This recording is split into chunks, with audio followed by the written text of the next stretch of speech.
اپنے شوہر کی روح سے ملاقات کرنے والی ایک عورت کی کہانی۔ زندگی میں کچھ واقعات ایسے بھی ہوتے ہیں کہ جن پر یقین ہوتے ہوئے بھی انسان بیچ کنی کا شکار ہوتا ہے۔ یہ بھی ایک ایسا ہی سچا واقعہ ہے جو کہ شاید سننے والوں کے لیے یقین کا باعث نہ ہو، لیکن میرے پاس یقین نہ کرنے کا کوئی جواز نہیں ہے۔ میں نے دیکھا ہے، محسوس کیا ہے، اس لیے بھلا میں اسے کیسے بھول سکتی ہوں، میں کیسے جھٹلا سکتی ہوں۔ وہ 7 جنوری کی ایک سرد شام تھی، بلکہ رات شروع ہو چکی تھی۔ میں ابھی گلی کے کونے پر رکشے سے اتری تھی۔ میں جب بھی گھر آتی ہوں تو مجھے ایسا لگتا ہے کہ اندر سے ایک آواز آئے گی۔ کون؟ مگر یہ آواز اب برسوں سے نہیں آتی، کیونکہ یہ آواز وادی حسین قبرستان کا نام، جو کہ سپر ہائی وے پر واقع ہے، کے سناٹوں میں گم ہو چکی ہے۔ گویا کہ میرے شوہر مجھ سے 3 سال پہلے جدا ہو چکے ہیں، مگر میں انہیں ابھی تک بھولی نہیں ہوں۔ کل جب میرے بہنوئی کا انتقال ہوا تو مجھے لگا کہ میں بہت بڑی ہو گئی ہوں، جس کا مجھے شاید پہلے احساس نہیں تھا۔ پہلے میری بھابھی، پھر بڑی بہن، اس کے بعد میرے شوہر، یکے بعد دیگرے ہمیں چھوڑ کر چلے گئے، اور اب منصور بھائی میرے بہنوئی بھی۔ اس لیے اب میں اپنے مختصر خاندان کی تنہا بزرگ خاتون ہوں۔ کتنی بڑی ذمہ داری سونپ گئے ہیں مجھے یہ لوگ۔ میں جو بے انتہا کمزور دل اور بات بات پر خائف ہونے والی شخصیت تھی، آج خود کو مضبوط اور باہمت بنانے کی کوشش کر رہی ہوں، کیونکہ اب تمام بچے اپنے ہر کام کے لیے میری طرف دیکھیں گے۔ اب انہیں میری رہنمائی اور سرپرستی کی قدم قدم پر ضرورت ہوگی۔ مجھے مضبوط اور ذمہ دار بننا ہوگا۔ میں منصور بھائی کی موت کے بعد سے خود کو یقین دلانے کی کوشش کر رہی ہوں کہ ہاں، میں مضبوط اور بہادر ہوں۔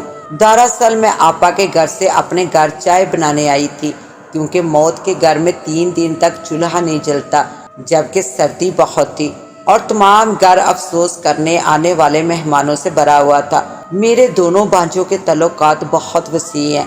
رضا اور روفی ہر ایک کے کام آنے والے لوگوں میں سے ہیں۔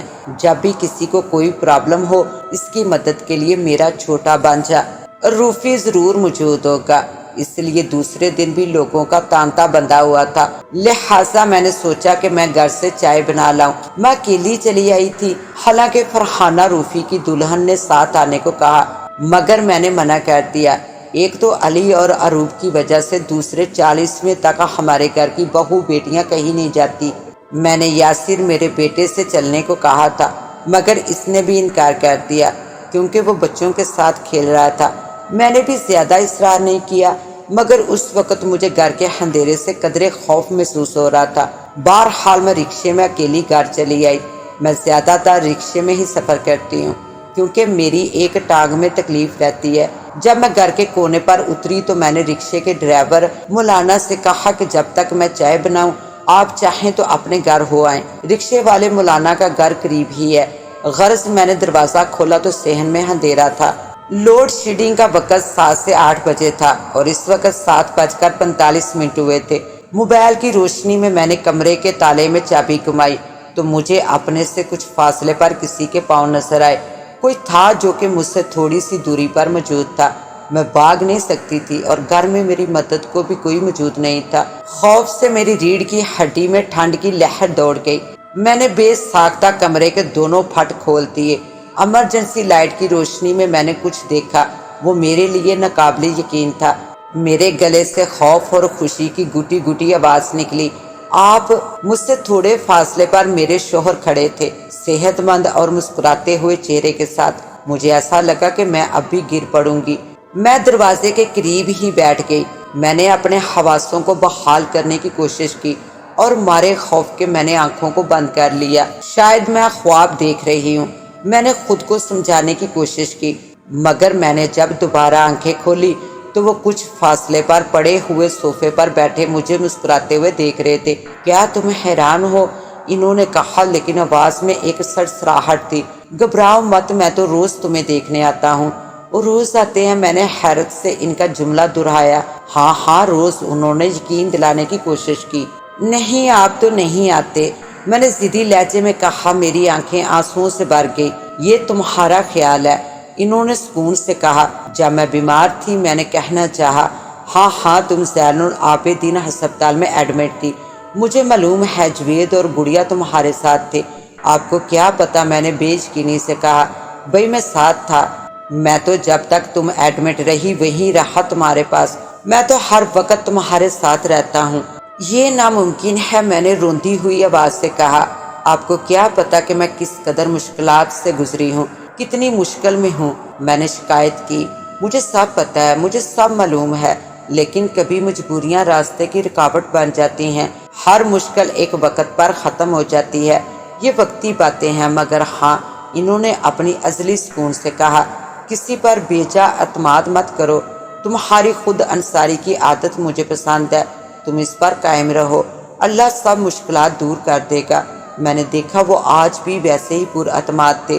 میں نے انہیں غور سے دیکھا، پھر کہا، جب میں رات کو اکیلے گھر میں ڈرتی ہوں تو آپ کو ترس نہیں آتا؟ آتا ہے، مگر روحیں مجبور ہوتی ہیں، وہ اپنی موجودگی کا اظہار نہیں کر سکتی۔ تم سمجھتی کیوں نہیں؟ انہوں نے قدرے دکھ سے کہا، کیوں، آخر آج بھی تو آپ موجود ہیں، میں آپ سے باتیں بھی کر رہی ہوں اور دیکھ بھی رہی ہوں، شاید میں تمہیں سمجھا سکوں۔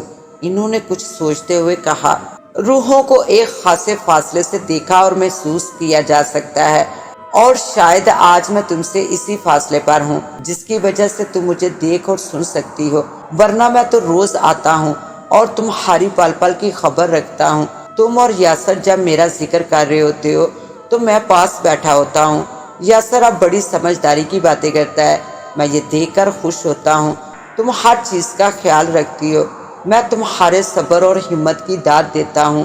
مگر وہ قدرے مسکرائے، جب تم میرا تذکرہ کر کے زور زور سے روتی ہو تو مجھے بڑا دکھ ہوتا ہے کہ میں تمہیں تسلی بھی نہیں دے سکتا، کم سے کم اب تو مت رو۔ میں نے اپنے گالوں پر ہاتھ پھیرا تو وہ آنسوؤں سے تر تھا۔ میں نے دوپٹے سے اپنی آنکھیں پونچھ ڈالی، مگر آنسو تھے کہ رکنے سے انکار کر دیا تھا۔ میں رونا چاہتی تھی، بے حد بے حساب۔ شہزاد، میں نے کہا، اب آپ روز نظر آئیں گے نا اسی طرح؟ پتہ نہیں یہ فاصلے کی بات ہے، مگر اس کا یقین رکھو، میں ہر وقت ہر دم تمہارے پاس موجود ہوتا ہوں۔ انہوں نے مجھے تسلی دی۔ ایک دم دروازے پر دستک ہوئی، شاید رکشے والا مجھے لینے آیا تھا۔ میں اپنی جگہ سے کھڑی ہو کر ایک قدم آگے بڑھی۔ میں نے صوفے کی طرف دیکھا تو وہاں کوئی نہیں تھا۔ میں نے پکارا، شہزاد، شہزاد، مگر کوئی آواز نہیں آئی۔ میرے ایک قدم نے فاصلے کو مٹا دیا تھا اور میں پھر مایوسی کے اندھیرے میں تھی۔ دروازے پر مولانا صاحب تھے۔ باجی، مولانا نے کہا، کیا چائے بن گئی؟ نہیں مولانا، صرف 20 منٹ لگیں گے، میں نے جلدی سے جواب دیا۔ میں نے سوچا کہ مولانا صاحب یہ نہ پوچھ لیں کہ باجی چائے بنانے میں اتنی دیر کیوں لگی۔ جب میں آپا کے ہاں چائے لے کر گئی تو عجیب کیفیت سے دوچار تھی، مگر میں نے کسی کو کچھ نہیں بتایا۔ جب میں دوسرے دن گھر آئی تو مجھے دوبارہ حیرت ہوئی، کیونکہ میرے شوہر نے جو لباس پہن رکھا تھا وہ بستر پر اترا پڑا تھا اور الماری کا دروازہ کھلا ہوا تھا۔ اس عجیب و غریب واقعے پر میں آج بھی حیران ہوں۔ میں آج بھی دروازے کھولتے وقت احتیاط سے مڑ کر دیکھتی ہوں کہ شاید میں آج بھی ان کو دیکھ سکوں، لیکن میں انہیں دوبارہ نہیں دیکھ سکی۔ پتہ نہیں یہ حقیقت تھی یا صرف میرا تصور، میں آج تک نہیں جان سکی۔ اس کے ساتھ ہی اب مجھے دے اجازت، ملتے ہیں انشاءاللہ ایک نیو کہانی کے ساتھ، تب تک کے لیے اللہ نگہبان۔